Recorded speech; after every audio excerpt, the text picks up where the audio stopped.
Hey everybody, and welcome to Wednesday the 14th, 2026 of January for the Collective. As always with these, take a resonance, leave a dozen. We'll play with the Disney Villains deck today. Like, comment, share, follow, subscribe. Randy Mintaka 93 on YouTube, Randy Morningstar 747 on TikTok, and the Mintaka Experience on Facebook. If you have any comments, questions, concerns, if you want to donate, please feel free to comment below. Honest feedback is always welcome.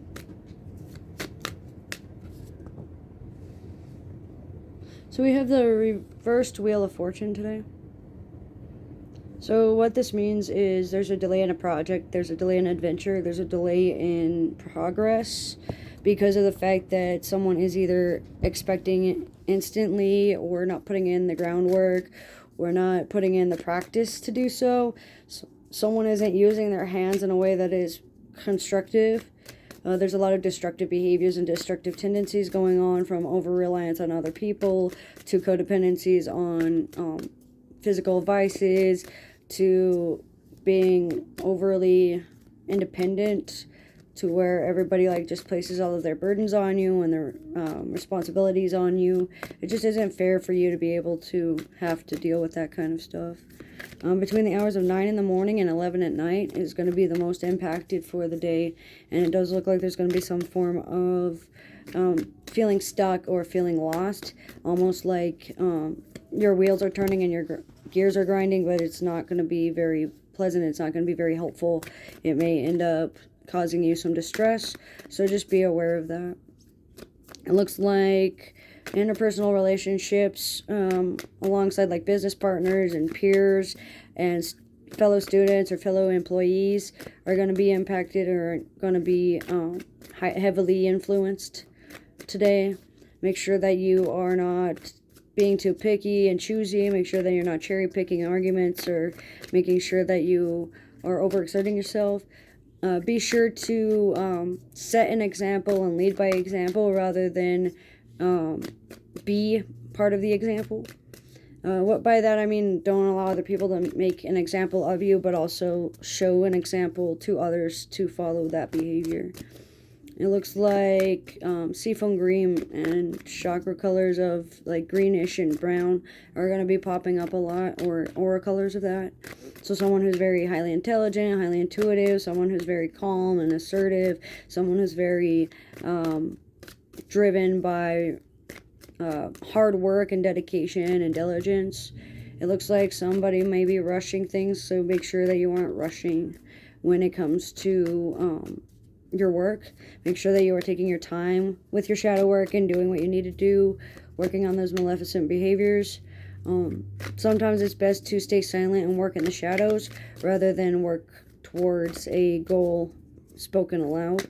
So not all goals need to be shared out loud, but the more specific you are in your endeavors, the better, even if you are vague on the overt side. Looks like covert narcissism and malignant narcissism are the drives for the behavior tomorrow.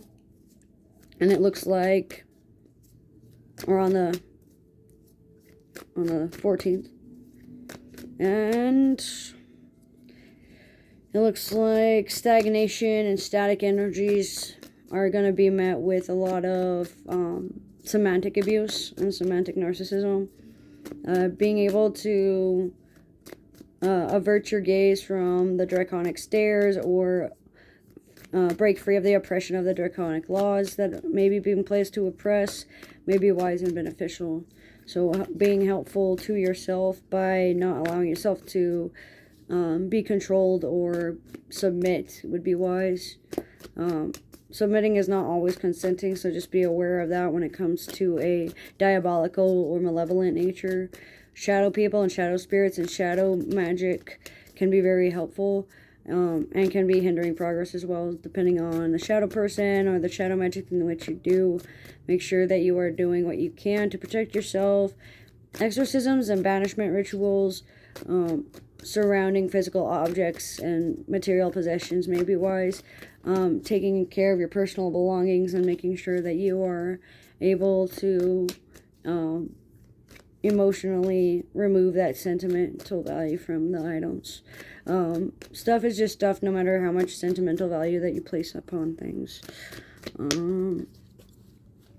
Feeling dull or having a really dull day can also be impacting your behavior. It can also make you feel like you're dragging ass, or the day's taking too long. You just want it to be nighttime already so you can go back to sleep. It's one of those things where it's just going to be one of those spokes in your wheels that's just going to nag at you until you solve the issue at hand.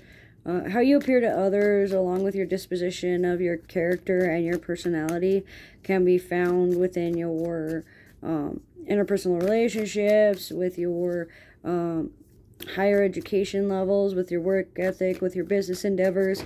This is especially true when you are working with your legs or having a lot of sedentary time, so sitting down, not being able to active. Just be aware of your surroundings and focus on the detail without focusing so much in the detail that you get lost in translation. Reading between the lines and reading along the implications and connotations can be very helpful when it comes to analyzing behaviors, tendencies, spiritual energies, energetic frequency and signatures, loops, loopholes, and finding exit clauses within soul contracts of work can help. So finding your work contracts and finding the loopholes in order to complete them, and also working on your completion of your own shadow work that you have promised yourself you would do. It looks like there's a lot of work going on within yourself, but now is not the time to delay. Now is not the time to dilly-dally, and now is not the time to act out of character. So gain some patience and make sure that you are acting mindfully and with purpose. That's what I can get for the 14th of January 2026. As always with these, take what resonates, leave what doesn't. Thanks for joining.